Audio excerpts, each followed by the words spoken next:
సంక్షేమం అభివృద్ధిలో ప్రభుత్వానికి ప్రభుత్వ ఉద్యోగులు వారధులుగా ఉంటూ పనిచేయడమే కాకుండా ఉద్యోగుల హక్కుల సాధన కోసం రాజీ లేని పోరాటాలు చేస్తామని తెలంగాణ గెస్టెడ్ అధికారుల సంఘం రాష్ట్ర అధ్యక్షుడు ఏలూరు శ్రీనివాసరావు స్పష్టం చేశారు. మహబూబాబాద్ జిల్లా కేంద్రంలో టీజీఓ జిల్లా కార్యవర్గ సమావేశానికి ఆయన ముఖ్య అతిథిగా పాల్గొన్నారు. ఈ సందర్భంగా శ్రీనివాసరావు మాట్లాడుతూ ప్రభుత్వం పెండింగ్ లో ఉన్న 4 డిఏలు బిల్లులను యుద్ధ ప్రాతిపదికన క్లియర్ చేయాలని, సిపిఎస్ రద్దు, పిఆర్సి ఖరారు, జీవో 317 హెల్త్ కార్డ్ జారీ ప్రక్రియను తక్షణమే అమలు చేయాలని ఆయన డిమాండ్ చేశారు. ఉద్యోగుల సమస్యల పరిష్కారం కోసం రాష్ట్ర ప్రభుత్వం మార్చి వరకు గడువు కోరిందని, అప్పటి వరకు వేచి చూసే అనంతరం ఉద్యోగులు ఐక్యంగా ప్రభుత్వంపై కార్యాచరణ ప్రకటిస్తామని తెలిపారు. ఉద్యమాల రూపకల్పన, ఉద్యోగులకు సేవలు చేసే విషయంలో టీజీఓ పాత్ర ఎనలేనిదన్నారు. అనంతరం టీజీఓ డైరీని శ్రీనివాసరావు ఆవిష్కరించారు. ఈ సమావేశంలో టీజీవీ సంఘాల నేతలు హరికోట్ల రవి, రఫీ, రాజేష్ రెడ్డి తదితరులు పాల్గొన్నారు.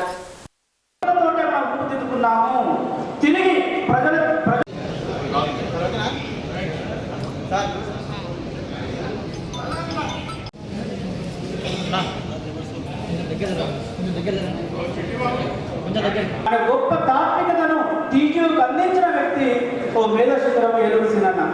ఎందుకంటే ఉద్యోగ సంఘాలు వాళ్ళ క్యాడర్ సమస్యలుగా పరిమితమయ్యేది, అత్యంత భద్రజీవులుగా పరిమితమవుతున్న సందర్భాలు అసలు అధికార సంఘాలు. మన రాష్ట్ర కమిటీ వచ్చిన మీ ఉమ్మడి జిల్లా అంతకుముందు టీఎన్జిఓస్లో నాయకత్వం వహించి కోఆపరేటివ్ డిపార్ట్మెంట్ కూడా అప్పుడు ఎన్జిఓస్ ఇప్పుడు గెస్ట్ ఆఫీసర్లో దాంతో వెనక్కి తిరిగి చూడకుండా ఎప్పుడు తొడుగుతుంటే మమ్మల్ని అనిపించేది. అందుకు ఇక్కడ సుబ్బాన లేఖన వారికి ప్రత్యేక ధన్యవాదాలు తెలియజేస్తున్నాను. అలాగనే ఇప్పుడు ఈ సమాజంలో ఎదిగిన వాళ్ళము, ఈ తెలంగాణ ప్రజలు అనేక దశాబ్దాలుగా పోరాటాలు త్యాగాలతో అలసి తొలసిపోతున్నారు. మన రాజ్యాంగ సంఘం తెలంగాణ ప్రజల ఆకాంక్షకు అనుగుణంగానే ఉద్భవించింది. ఆ ఉద్భవం చరిత్రలో మనం గత 10 ఏళ్ల కాలంలో టీజీఓ సందర్భం కూడా ఉంది. అలాంటి సందర్భంలోనే ఒక నిర్వీర్యమైన స్థితిలో మళ్ళీ టీజీఓకి తన మేధస్సును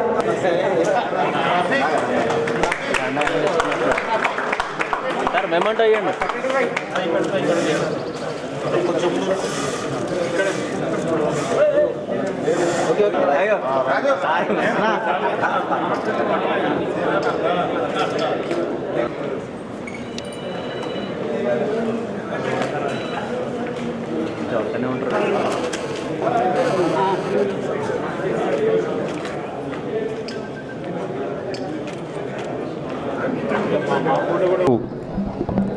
మహబూబాబాద్ జిల్లా Telangana gazetted officers association standing council meeting, అదేవిధంగా 2025 డైరీ ఆవిష్కరణ కూడా ఈరోజు మహబూబాబాద్ జిల్లా హెడ్ క్వార్టర్లో చాలా ఘనంగా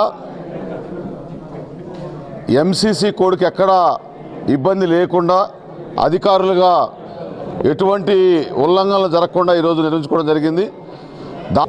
ఉద్యోగులుగా మీరు చూసే ఉంటారు, 29 రాష్ట్రాల కంటే కూడా 8 గంటలు పనిచేయాల్సి ఉంటే 8.2 అవర్స్ పనిచేస్తున్నాం. ఇంకా అదనంగా కూడా మా సిఎస్ గారు, మా ముఖ్యమంత్రి గారు ఆదేశిస్తే అభివృద్ధి సంక్షేమ కార్యక్రమాల్లో పనిచేయడానికి సిద్ధంగా ఉన్నాం. కానీ మా హక్కుల సాధనలో, మా రాయితీల సాధనలో, మా ఉద్యోగుల సంక్షేమంలో దానికోసం తెలంగాణ గెజిట్ అధికారులుగా, తెలంగాణ ఉద్యోగ జేఏసీగా, 10 లక్షల ఉద్యోగుల రిప్రజెంటేటివ్గా, 206 సంఘాలుగా, మా జేఏసీ చైర్మన్ అండ్ మా జేఏసీ స్టీరింగ్ కమిటీ కావచ్చు, రాష్ట్ర ఎగ్జిక్యూటివ్ కమిటీ ఆదేశాల మేరకు మా హక్కుల సాధనలో రాజీ లేని పోరాటం చేస్తాం. ఇంకా మళ్ళీ సాధారణ బదిలీలు అడుగుతున్నాం. వీటన్నిటిపైన కూడా ముఖ్యమంత్రి గారు స్పష్టమైన హామీ ఇచ్చారు. మాకు నమ్మకం ఉంది. కానీ కింది లెవెల్లో మా ఉద్యోగులు అసంతృప్తి ఉంది కాబట్టి వాటిని ఆర్థికేతర సమస్యలన్నీ కూడా మా గౌరవ ఉప ముఖ్యమంత్రి గారి ఆధ్వర్యంలో క్యాబినెట్ సబ్ కమిటీ కూడా వేశారు. అవన్నీ చేస్తారని నమ్మకం ఉంది. మేము కార్యాచరణ కూడా ఇంతకుముందు ప్రకటించి విరమించుకోవడం అంటే దాన్ని రీషెడ్యూల్ చేశాం. మేము ఒకటే ప్రభుత్వాన్ని మీ ద్వారా కూర్చున్నాం. అందులో మేము అన్నీ అడగడానికి కూడా లేదు. ఇప్పుడు కొంత ఎంసీసీ ఎమ్మెల్సీ ఉపాధ్యాయులది ఉంది కాబట్టి కొంత మేము అడగనీకి లేదు, ప్రభుత్వం నుంచి ఇవ్వడానికి కూడా లేదు. కానీ మా ఇట్లాంటి డైరీ ఆవిష్కరణ ఇట్లాంటి మీటింగ్లో సమస్యలు చర్చించుకోవటం, వాటిని మార్చి 4 తర్వాత ప్రభుత్వం దృష్టికి తీసుకెళ్ళటం, లేని పక్షంలో ఈలోపుగా కొన్ని హైదరాబాద్ హెడ్ క్వార్టర్లో ఎమ్మెల్సీ ఎంసీసీ కోడ్ లేదు కాబట్టి ఆర్థికేతరమైన సమస్యల గురించి చర్చించడానికి మళ్ళీ సిఎస్ గారిని ముఖ్యమంత్రి గారిని కలవటం, మార్చి తర్వాత ముఖ్యమంత్రి గారు ఇచ్చిన హామీ మేరకు మార్చి తర్వాత పెండింగ్ బిల్స్ కావచ్చు, డిఏలు కావచ్చు, పిఆర్సీ కావచ్చు, హెల్త్ కార్డ్స్ కావచ్చు, సిపిఎస్ ఉద్యోగుల సమస్య కావచ్చు, 317 కావచ్చు, వీటన్నిటిపైన కూడా తదుపరి జేఏసీ పక్షాన కూర్చొని మరొకసారి ప్రభుత్వాన్ని దృష్టికి తీసుకొచ్చి తదుపరి మాత్రమే కార్యాచరణకి మరి పోతానని మీ ద్వారా తెలియజేస్తున్నాం.